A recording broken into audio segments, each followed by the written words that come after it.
আমি তন্ময়দার কাছে শুরুতে আসবো। তন্ময়দা, আজকে মুখ্যমন্ত্রী আরো একবার নিশানা করলেন নির্বাচন কমিশনকে। 54 লক্ষ ভোটার তারা কারা, তাদের কিসের ভিত্তিতে বাদ দেওয়া হয়েছে এই প্রশ্ন তিনি তুলেছেন। শুধু তাই নয়, খাতড়ার যে ঘটনা ঘটেছে, যেখানে 3-3.5 হাজার ফর্ম 7 এবং যেটা আপনাদের কর্মীরা তারা গাড়িতে করে নিয়ে যাচ্ছিলেন, যেটা সুভাষ সরকারের বক্তব্য, যেটা স্পষ্ট যে আপনারা ডিজোন করছেন না।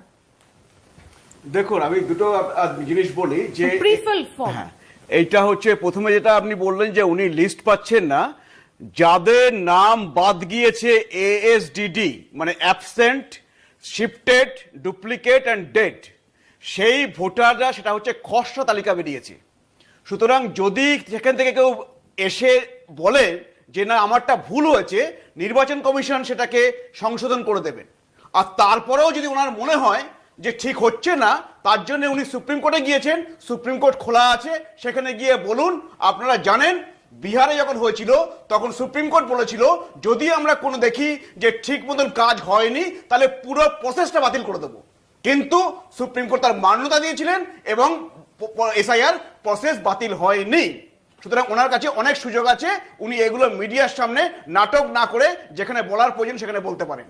দ্বিতীয়ত আপনার যেটা বললেন যে এই যে এত ফর্ম 7 পাওয়া গেছে, ফর্ম 7টা হচ্ছে যে যদি কেউ অবজেকশন জানাতে যায় যে আমি মনে করলাম যে অমুক হচ্ছে নাম ভুলভাবে আছে, আমি জানি তাকে, বা কোনো মৃত ব্যক্তির নাম ঢুকে আছে, আমি হচ্ছে অবজেকশন জানাতে পারি। যে কোনো ব্যক্তি পারে সেটা। আমার বাড়িতে যদি কোনো মৃত ব্যক্তি থাকে, তার নাম যদি উঠে যায়, আমি সেটা ফর্ম 7 নিয়ে বলতে পারি যে না উনি হচ্ছে আমার বাবা মৃত, তার নামটা উঠিয়ে দিন। এইটা হচ্ছে ফর্ম 7।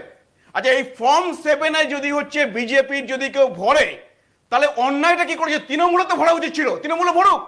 আর আপনি সবসময় জেনে রাখবেন যে তৃণমূল এখনো লিস্টটা দেয়নি, যে লিস্টটা মমতা বন্দ্যোপাধ্যায় 2005 সালে পার্লামেন্টে দিয়েছিলেন যে 1 কোটির উপরে অনুপ্রবেশকারী, তো সেই লিস্টটা তো তৃণমূল অফিসে আছে, তো এখনো দেননি। ওদের তো দেখা উচিত চেক করে যে তারা কেউ ভোটার লিস্টে আছে কিনা, তাহলে ফর্ম 7 ভরে দেওয়া উচিত।